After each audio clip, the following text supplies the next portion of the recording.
hopefully this will be a quick one. I want to get home to my boy, help him shovel some snow. But um, I've been thinking a lot about this recently. It's kind of a uh, strange occurrence, I guess, with the new generations. I mean, not that I'm that old. I'm 29, but just to illustrate a few things, like when your grandma sends you a birthday card and you can't read the cursive. I can read cursive, but like I know people that can't. Or kids, like instead of this being a camera, now it's this. Like holding the phone and doing this. Cuz like that's the phone camera. Like the idea of a camera is hardly a thing anymore. Cameras or phones or webcams, like it's kind of a bizarre coincidence or occurrence, I guess. And I worry about the tradition of like written stories. Like we have stories from the past because they were recorded, or if you watch like old shows like Vikings, Valhalla, like Leif, he goes into the library and he pulls out a scroll, or like the Romans and the Byzantine empires or whatever. Like they had scrolls, they had history, they had stories, they had principles, they had records of things. And I worry that stuff goes away, and even reading too. And I still haven't talked about this, but like in it, I didn't really learn how to, it took me a long time to learn how to read. And for the longest time, instead of reading things, I'd rather hear them, or it was more convenient to hear them. It was faster. Instead of reading a biography about an album, or that an artist would do that anyway, like I can hear a 30-minute interview and hear four of them and hear different perspectives with different questions and different interpretations of things and different viewpoints, like. But it's strange to think that writing might be going away in that sense. Um, when I was a kid, like Kim's Island, the writer is like some chick or some dude sitting with like a cup of tea at a MacBook with a Microsoft Word document and the pulsars like flashing. Is that writing? Are they writing? Yes, they're composing words, they're stringing words together, they're making meaning, they're creating rhetorical situations and context, and like bringing a story and a setting together. Yes, they're doing those things. They're composing, they're outlining, they're creating depth, but they're not writing. And I feel like that's been important to me, and in my own way, like I want to incorporate that into the books that I'm writing and the work that I produce. And I don't know, like I had this course in college, creative writing, and I remember that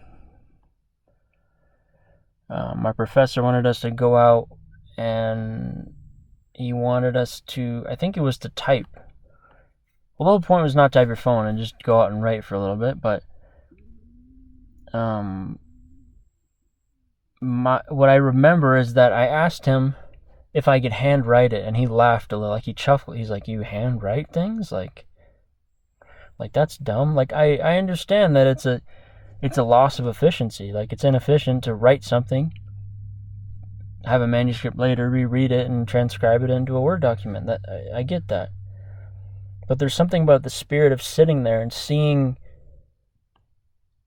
like your calligraphy. Not that it's like some beautiful thing. Like I always joke that my handwriting looks like something in between like doctor's shorthand and Arabic. Like it's a very, like everything's strung together, but like that's my handwriting. Like that's my identity. Like that's the way that I record my mind on a piece of paper.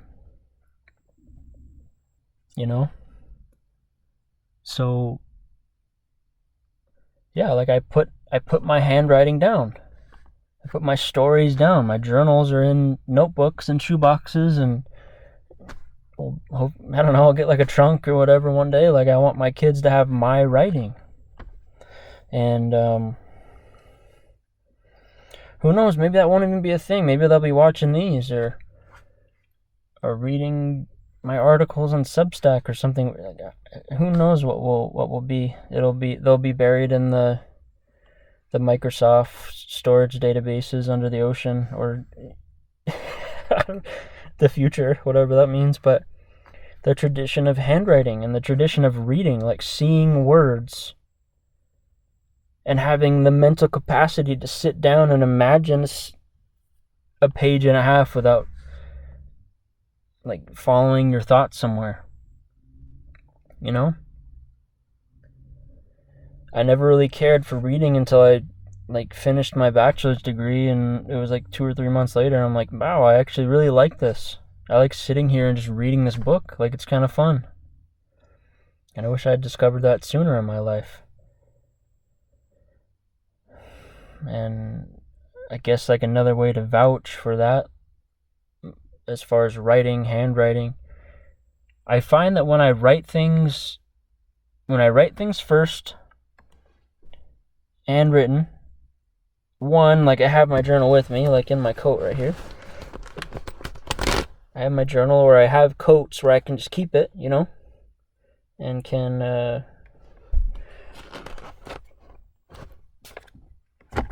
I can sit wherever I am and write something. Throw it on the table, throw it on my knee, write down what I need to write, and then later I can get to the computer if it's something that I feel like I'd like to share is important, or I keep thinking about it. Like, those are usually indications that I should share something, but like that's how that goes. So,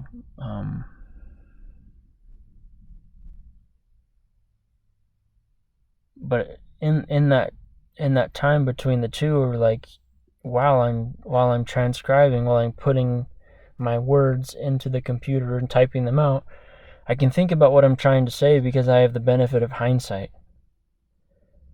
I have the benefit of I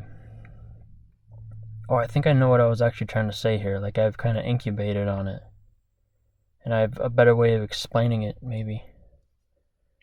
So I have this original version, which is the spirit of it, where I don't want to change a word, but I will change something if it'll get to the point more concisely.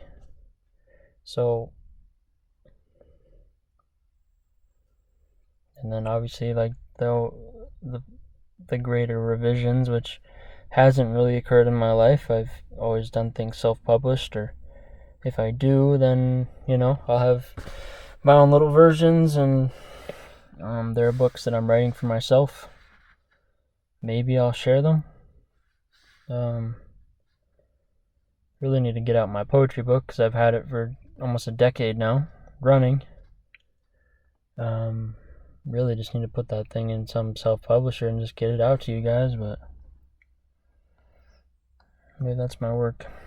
Got a lot of things going on, but that's definitely one of them.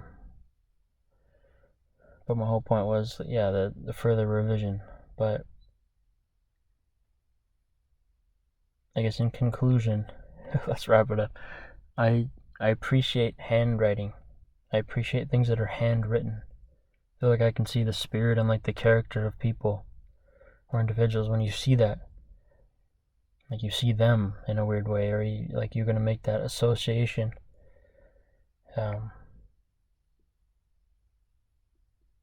just laughing about like teachers. Like, teachers can tell like whose handwriting is whose and like who wrote what. It's funny. But anyways, as always, thanks for listening. Consider handwriting things sometimes, and also, you know what? I think this leads into another thing. Like, if you have the choice and if you have the option, like change things up. Like, maybe one day you type, maybe one day you write.